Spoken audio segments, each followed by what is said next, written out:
যদি নাত গাইতে গাইতে চোখে ঘুম চলে আসে, তবে দেখা দিও রসুল আমার স্বপ্নে এসে।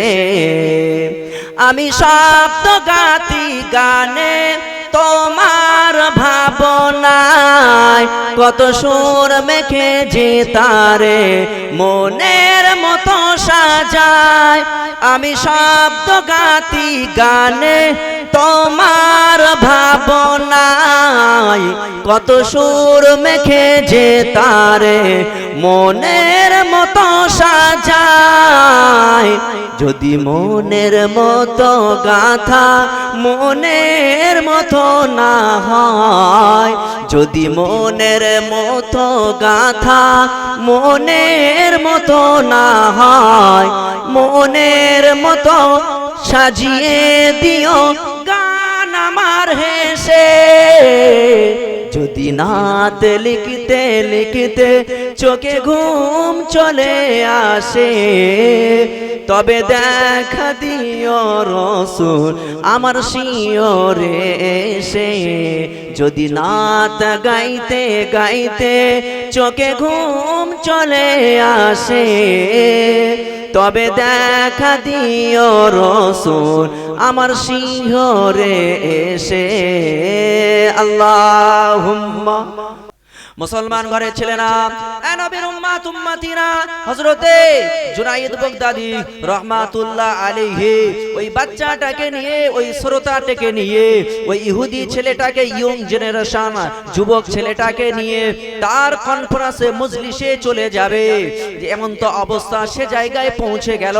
বিশাল বড় একটা গ্যালারি, ওই গ্যালারির উপরে সব তৌরাত কিতাবের অনুসারীরা, অনুরাগীরা তারা কাতারে কাতারে বসে আছে।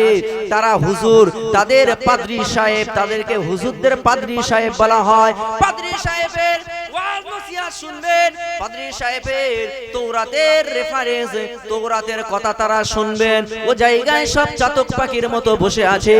ওই গ্যালারির ভিতরে হযরতে জুনায়েদ বাগদাদী রাহমাতুল্লাহ আলাইহি ওই মজলিসে কাতারে গ্যালারিতে তিনি বসে পড়লেন। ছেলেটা আলাদা বসলেন, জুনায়েদ বাগদাদী হুজুর আমার এক জায়গায় আলাদা বসে তৌরাতের কি কথা তিনি আলাপ আলোচনা শোনার জন্য ইহুদির ভিতরে হুজুরও বসে পড়লেন। ওই গ্যালারির ভিতরে হুজুর বসে পড়লেন। যেই বসে পড়লেন, এবার ওদের পাদ্রী সাহেব ঠিক মাঝখানে মিডিলে আসলেন। এসে চতুর্দিকে লক্ষ্য করে দেখলেন যে আজকে গ্যালারিতে দর্শক কত হয়েছে। ওয়াজ করতে গেলে যখন দেখবেন ওয়াজের শ্রোতারা যখন ভর্তি হয়ে যাবে, তখন বক্তার ওয়াজে একটা জোশ আসে না, আসে না? আর যদি হুজুর ওয়াজ করতে উঠে দেখে ফাঁকা, হুজুরে বলবে শুয়ে পড়ি। হুজুর ওয়াজ করতে চোখ বন্ধ করে টান দিচ্ছে, একদম হনুমান গিয়ারের টান, টান দিয়ে চোখ খুলে দেখে একটা শ্রোতা নেই, শুধু একজন বসে বসে কি কান্না কাঁদছে। হুজুর বলে যা, কেউ যেখানে নেই এখানে, ওই একজন কাঁদছে মানে আমার ওয়াজটা খুব পছন্দ হয়েছে। কোচি, আমার ওয়াজ শুনে তোর ভালো লেগেছে, কাঁদছিস কেন? বলে হুজুর আপনার ওয়াজ শুনে আমার ভালো লাগেনি, আপনি যা টান মেরেছেন শিয়ালদা থেকে আর হাওড়া জেলা, ও টানে আমার ভালো লাগেনি। আপনি যে বেড কভারের উপর বসে আছেন ওইটা আমার, এখন চিন্তা করছি হুজুর যতক্ষণ না শেষ করবে, আর বেড কভার যদি বাড়ি যদি না নিয়ে যেতে পেরেছি মা আমার ঝেঁটা ফেটা করবে, সেই টেনশন আমি বসে বসে কাঁদছি, শেষ করবে কখন?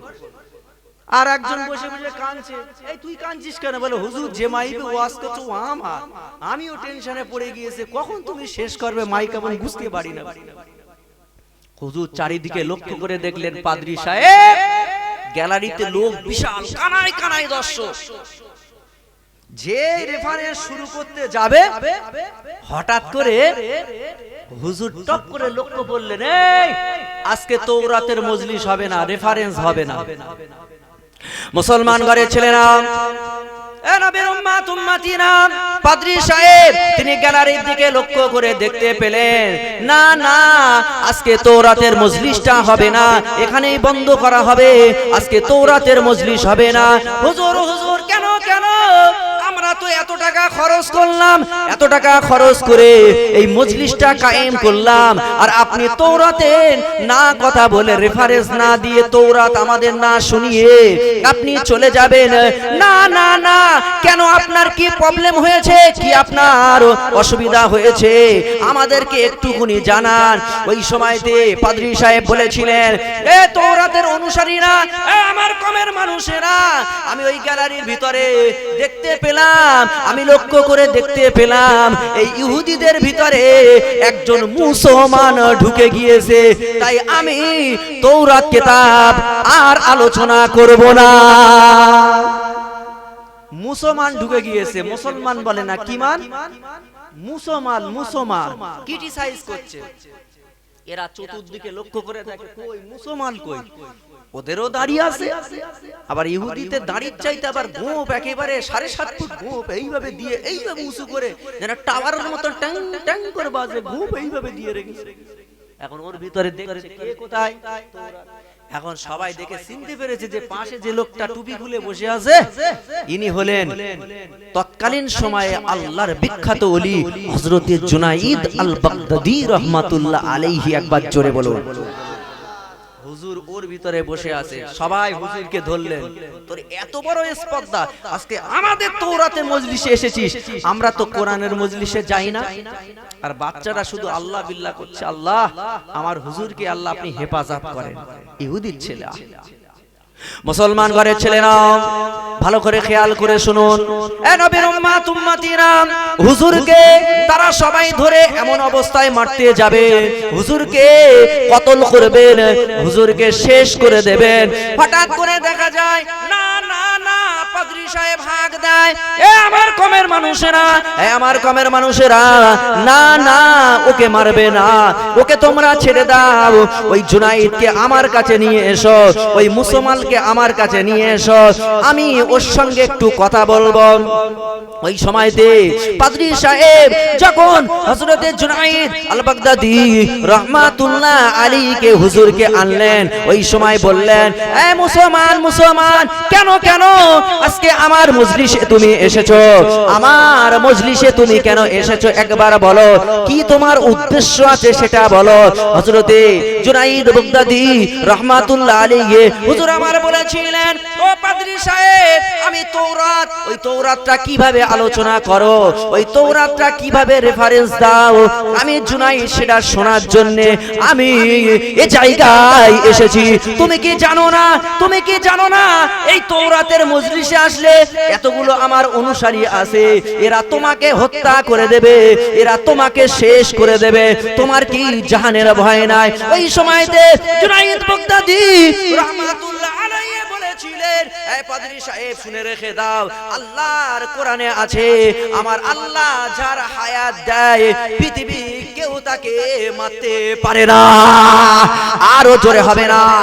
মুসলমান ঘরের ছেলেরা, এ নবীর উম্মত উম্মতিরা, জুনাইদ বাগদাদী বলেছিলেন, পাদ্রী সাহেব, এ জুনাইদ, জুনাইদ শুনে রেখে দাও, জেনে রেখে দাও, আমি তোমাকে 3টে প্রশ্ন করব, এই 3টে প্রশ্নের জবাব, এই 3টে প্রশ্নের অ্যানসার তুমি যদি সঠিক দিতে পারো তাহলে আমি পাদ্রী সাহেব তোমাকে ছেড়ে দেব, আর যদি 3টে প্রশ্নের জবাব উত্তর যদি তুমি না দিতে পারো তাহলে তোমাকে এই জায়গায় কতল করে দেওয়া হবে। মুসলমান ঘরের ছেলেরা, এ নবীর উম্মত উম্মতিরা, শেখ জুনাইদ বাগদাদী রাহমাতুল্লাহ আলাইহি তিনি বলেছিলেন, এ পাদ্রী সাহেব, না না না, আমার মরার কোনো ভয় নাই, তুমি আমাকে প্রশ্ন করতে পারো, আমার আল্লাহ যদি রাজি থাকে আমি জুনাইদ ওই 3টে প্রশ্নের সঠিক জবাব দিয়ে দেব। জোরে বলুন। মুসলমানরা কাউকে ভয় করে? মুসলমান কাউকে ভয় করে না, একমাত্র আল্লাহ ছাড়া এই মুসলমান কাউকে ভয় করে না। এই মুসলমান তো সালাউদ্দিন আইয়ুবের বংশের মানুষ, এই মুসলমান তো ইব্রাহিমের আদি পিতা, তারই সন্তান, যে আগুনকে ভয় করলো না, যে পানিকে ভয় করলো না, যে ছুরিকে ভয় করলো না, এই মুসলমান এরা মরণেরও ভয় করে না। একবার চিল্লে বলুন। করেন? প্রশ্ন করেন। ওই সময় পাদ্রী সাহেব তিনি প্রশ্ন শুরু করলেন, একের পর এক প্রশ্ন।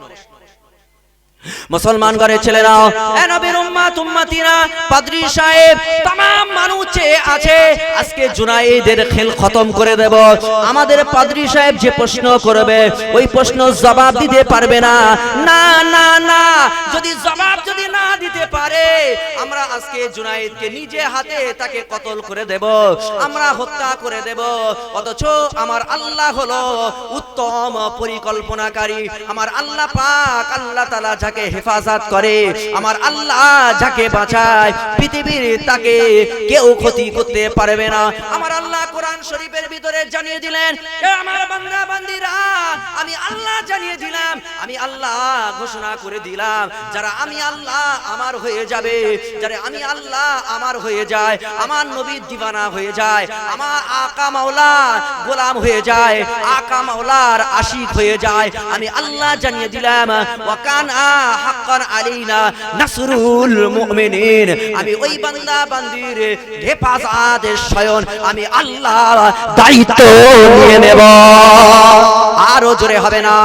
মুসলমান ঘরের ছেলেরা, এ নবীর উম্মত উম্মতিরা, পাদ্রী সাহেব এক নম্বর প্রশ্ন শুরু করে দিলেন, এই জুনাইদ শুনে রেখে দাও, তোমাদের তো কোরআনের ভিতরে ভুল আছে, তোমাদের কোরআনের ভিতরেতে ভুল আছে। কি ভুল? কোরআনের ভিতরে বলা হয়েছে জান্নাতীরা জান্নাতের ভিতরে যাবে, তারা যেটা ইচ্ছা মনে করবে সেটা খাবে, ফল মূল বেদনা ইচ্ছা মতো তারা ভক্ষণ করবে। কিন্তু না না না, দুনিয়ায় যদি জুনায়েদ তোমার কাছে 100 টাকা দেব, তোমার কাছে 100 দিরহাম দেওয়া হয়, তুমি সারা দিনে খেয়ে শেষ করে দেবে, এমন কি তোমার অর্থ তুমি খেয়ে শেষ করে দেবে। অথচ তোমার আল্লাহ পাক আল্লাহ তাআলা কোরআন শরীফের ভিতরে তো ভুল বলে দিলেন, জান্নাতীরা জান্নাতের ভিতরে যাবে, মরণের মতো খাবে, ইচ্ছাকৃতভাবে খাবে, যে জান্নাতের ভিতরে কোনো মরণ নাই, ইচ্ছা মতো জান্নাতের ভিতরে খাবে। অথচ জান্নাতের খাদ্য শেষ হবে না। আমার আল্লাহ পাক কোরআন শরীফের ভিতরে জানিয়ে দিলেন, আমার আল্লাহ কোরআন শরীফের ভিতরে ঘোষণা করে দিলেন, পারা নম্বর 16 কোরআন শরীফটা খোলো, সূরা আল কাহাফের ভিতরে আমার আল্লাহ জানিয়ে দিলেন, ইন্নাল্লাযীনা আমানু ওয়া আমিলুস সলিহাতি কানাত লাহুম জান্নাতুল ফিরদাউসি নুজুলা।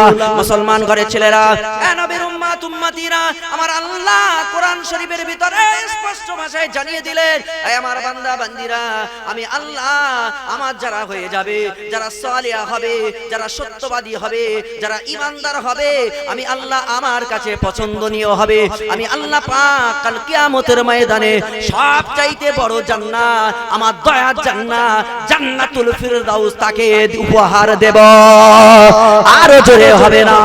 মুসলমান ঘরের ছেলেরা, এ নবীর উম্মত উম্মতিরা, পাদ্রী সাহেব বললেন, কোরআন শরীফে আল্লাহ বলেছেন জান্নাতীরা জান্নাতের ভিতরে যাবে, ইচ্ছা মতো খাবে, অথচ জান্নাতে কিছু শেষ হবে না। এর উদাহরণ আমাকে বুঝিয়ে দিতে হবে। জান্নাতীরা ইচ্ছা মতো জান্নাতের ভিতরে খাবে, যত খাবে তত আরো হবে, কিন্তু জান্নাতের খোরাক খাদ্য কোনোদিন শেষ হবে না। একবার জোরে বলো। কোরআন থেকে উদাহরণ দিলে হবে না, আমি তো কোরআন মানি না, আমাকে দুনিয়ার সাথে মিলটা দেখিয়ে দিতে হবে। আমার আল্লাহ কোরআন শরীফে জান্নাতে যা রেখেছে, কোরআন শরীফে জাহান্নামের ভিতরে যা রেখেছে, আমার আল্লাহ তামাম পৃথিবীতে আমার আল্লাহ তাই রেখে দিয়েছেন। একবার চিল্লে বলো। সব